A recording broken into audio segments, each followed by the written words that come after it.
कभी किसी लड़की ने आके शिकायत की कि ये कैसा आपने गाना गा दिया, मैं लाल घगरा पहनती हूँ तो लोग मुझ पे जो है कमेंट करते हैं? शिकायत नहीं की, वो सर खुश होंगे ने क्योंकि जितना भी गाना गाई लाल घगरा तो फिर जिन्हें भी लाल पाया वो कहते मैं मेरे वास्ते गाना ऐसे होता है कि वो खुद लाल कपड़े पहन के आ जाती होंगी? असं लाल जो है ना वो शादियाँ चलता है, खुशी वाला कलर है, रंग ब्याह शादी मेहंदियां भी चलता है। सो जिन्हें भी लाल घगरा तभी दे मतलब this song very popular, it's through it played every wedding and parties in the UK and around the world. आप ये गाना सुना दें। बिल्लोनी तेरा लाल घगरा, बिल्लोनी तेरा लाल घगरा, हाय तेरे पावे साडी जान कट जावे, तेरा लाल घगरा राता दी नींद उड़ावे, बिल्लोनी तेरा लाल घगरा, बिल्लोनी तेरा लाल घगरा, बिल्लोनी तेरा लाल घगरा। ज़बरदस्त ज़बरदस्त। तो मुझे बताइए, आप गाते हैं, इसमें काफ़ी जान लगती है, काफ़ी जोर लगता है, तो गले वगैरह के ख्याल के लिए, फिटनेस के लिए क्या करते हैं आप? प्रैक्टिस काफ़ी करी दी है तो साढ़े शो भी काफ़ी होंगे ने, मतलब सो एक तुसी यू नो जो भी आप शो करीदा है वो हिसाब के फिर गला भी फिर बंदा नहीं, जो आप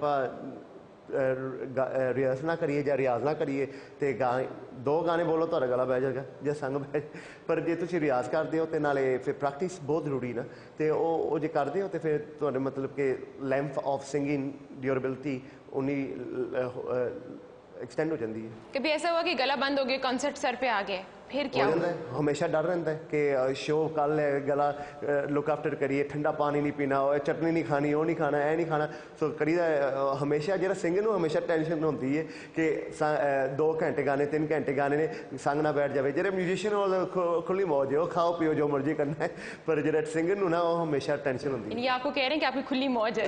खुली मौज है, कोई परवाह नहीं मुझे।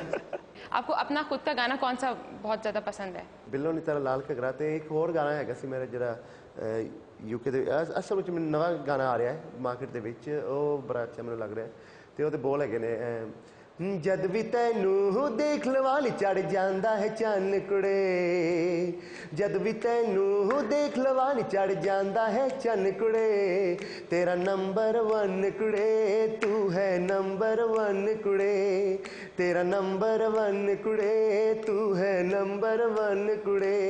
तो बहुत छेती आ रहा है मार्केट के। अच्छा, आप इन्हें हेल्प करते हैं कि भाई ये इस किस्म का गाना गाएं, आप ये चीज़ लें, शादियों में तो गा लिया, अब ये वाला गाना होना चाहिए, आप बताते हैं इन्हें? थोड़ा दसता हूँ, सुनता नहीं। आप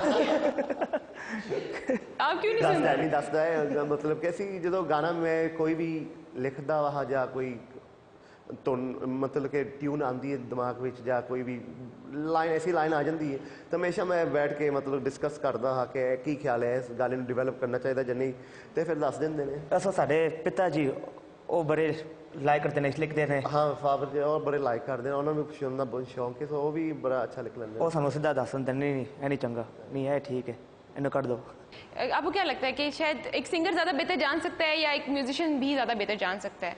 नहीं, मोस्टली तो जिस कई गाने बनाई दे ने ते दिखाई दे ने ते कहते हैं कि या तो अच्छे ने या कहते नहीं है ट्यून ही लगा, तो फिर भी स्टिल मैं सुनता नहीं, मैं स्टिल बना दिंदा गाना तो कोई फायदा नहीं होता, ना भी कर दे हाँ भी कर दे, चलो गाना तो बन नहीं जाना। अब आप मैं ये चाहती हूँ कि आप वो जो अपना गाना है ना सोनिए नहीं सोनिए, अगर आप मुझे वो सुना दें तो। सोनिए नी सोनिए जवानी तेरी रंगली, सोनिए नी सोनिए जवानी तेरी रंगली, हौली हौली नच के वखा, गोरा गोरा रंग तेरा अखा मस्तानिया, गोरा गोरा रंग तेरा अखा मस्तानिया, हौली हौली लक नू हला ना जो रानिए, हौली हौली नच के दिखा बिल्लो रानिए, हौली हौली नच के दिखा।